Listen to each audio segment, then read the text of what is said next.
Welcome to Understanding Organisations, Session 6, Organisational Analysis.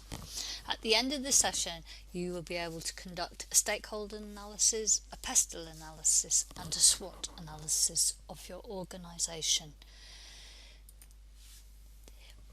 Organisations need to regularly reflect on who are their stakeholders, the external and internal influences and factors that impact on their organisations. The findings from these analyses are then used to reflect and inform an organisational planning process. Without analysis, organisations can't ensure their future direction is based on clear evidence. In this session, we're going to use 3 analyses. A stakeholder to identify who are the key people who are interested in an organisation.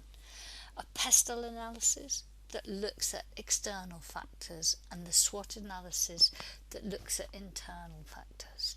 Successful organisations are constantly assessing all these influences and horizon scanning, so that they can be prepared for changes and act accordingly. Stakeholder analysis. Who are the key people interested in the success of organisations? This could include customers, staff, the government, local community, creditors and suppliers. A stakeholder analysis is used to identify key people, groups and organisations involved in the organisation. It provides an overall picture of involvement. It identifies their relationship and interests, for example, a customer supplier. It can also identify conflicts. For an example, at a primary school, the key stakeholders may be pupils, teachers, support staff, parents, the community, future parents, local nurseries and preschools sending children to the primary, local authority and the Department for Education who fund the school. Suppliers and service providers such as ground maintenance and school meal service may also be interested. There are many different ways to conduct a stakeholder analysis using many different templates. The key is to draw up a diagram or a table, identify who the key stakeholders are. Then we need to assess each stakeholder's importance and power and influence on the organisation. Related to these stakeholders, we then need to identify risks and assumptions which affect the success of the organisation. There are many different types of methods you can use, including the table at the bottom of this slide. Another method can be used is the circular wheel method. Here a GP practice look at the key people involved in any changes that might arise, and the outer area is the people who are maybe interested parties in the GP practice. So here we've got inner hub and an outer hub of stakeholders. This analysis shows a tabular form of the same in as far as we've got our key stakeholders listed in green and the interest areas across an organisation. And here we can look at how many key stakeholders and key interest areas we need to consider when analysing an organisation. This stakeholder analysis shows internal and external stakeholders, looking at the influence of them on organisations. If we come to our fictitious example of a community cafe, see this example shows the stakeholders, the volunteers and trustees, customers, the community, suppliers and local authority and the paid cafe manager. If you look at the first 2 columns, the volunteers and customers, they have high importance on the organisation. Will we have enough volunteers to run the cafe? Who will use the cafe? And their influence also is high. It leads us to look at how we volunteer, we care for our volunteers, how we motivate and train them. And we also look at the customers and the community and look at how we consult and survey them on a regular basis. If you move down to the local authority, whilst it seems that for a community cafe their influence might be quite low, actually it's high because the local authority environmental health department can close the cafe down. The cafe needs to pass the inspections to enable to carry on. So that means we need to keep rigorous hygiene standards to pass these inspections to enable them to continue. A paid cafe manager has a high importance and a high influence. If the manager leaves, how we will continue. We need to ensure we motivate and train and care for our paid staff. Our suppliers may have medium importance to enable us to actually cook food, however their influence is low and we need to obtain quality goods at competitive prices. So we need to constantly review the prices from different suppliers. Activity 1. Undertake a stakeholder analysis of your organisation or department. Ensure both internal and external stakeholders are identified and then consider the impact, influence and risk on your organisation, department or section.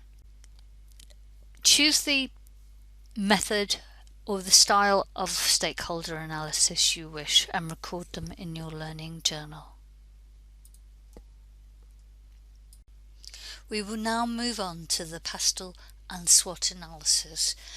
In order for organisations to plan for the future, they need to be able to offer a clear idea of external and internal environments they are operating in. This can be carried out through the PASTEL and SWOT tools. PASTEL stands for political, economic, social, technological, legal and environmental, and a SWOT analysis is the strengths, weaknesses, opportunities and threats. The PASTEL is a powerful tool and examines external influences on an organisation. Organisations need to be very aware of what's happening around them that will affect their organisation. Political. What is the effect of current or anticipated government policy? Consider how the shift from a Labour government to the present coalition government has affected a number of organisations that are influenced by government policy. Economic. How does the economic climate affect the organisation? Is your market and demand for your organisation product or services expanding or contracting? S stands for social and cultural. How do attitudes, beliefs, ethical standards affect your organisation? What makes people want what you offer? Will changes in demography affect you? Consider the increase of the number of older people in the UK society and how that might affect if you're an organisation making products for older people. T stands for technological. How does technological changes affect you? Consider how technology has changed over the years and how that has changed how organisations operate. L is for legal. How does law and changes to the law affect your organisation? Many organisations at present feel they're tied by health and safety legislation which stops them expanding. E in PASTEL is a growing part of the analysis. Environmental. How does the environment and sustainability issues impact on your organisation? Consider at the present the price of oil and how that's going to affect your organisation.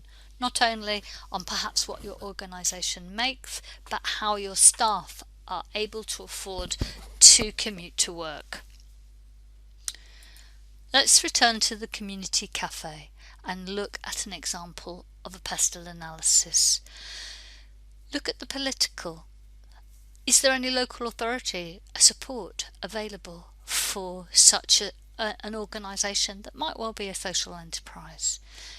There's tax relief for the not-for-profit organisations. Economic, things like food costs, fuel costs, wage, and customer income.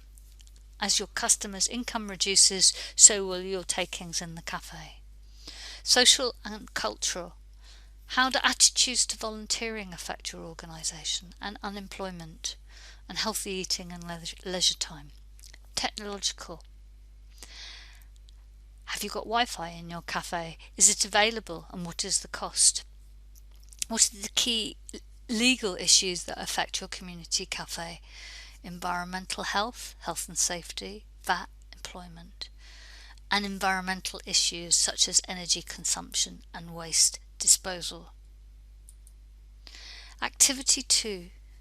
Undertake a pestle analysis of your organisation or department. Ensure you consider the impact of these influences have on your organisation, department or section.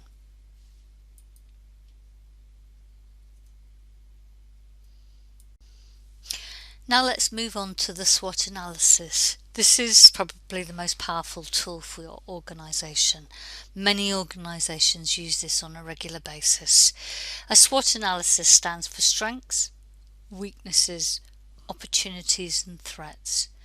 If you look, the strengths and weaknesses tend to be external. Opportunities and threats tend to have an external view of it.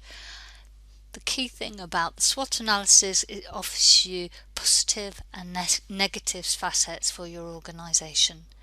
The most important thing to do with the SWOT analysis is to ensure that you are totally honest about the organisation, about where you stand. You need to be neutral and impartial and objective.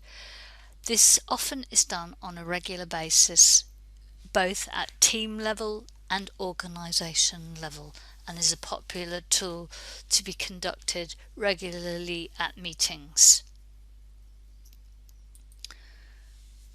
Let's return to the community cafe and look at a fictitious example of a SWOT analysis. SWOT analysis will also help you to focus on emerging objectives and work to do of the organisation. Let's look at the community cafe. It could offer a good volunteer base, and the trustees of the community cafe are committed.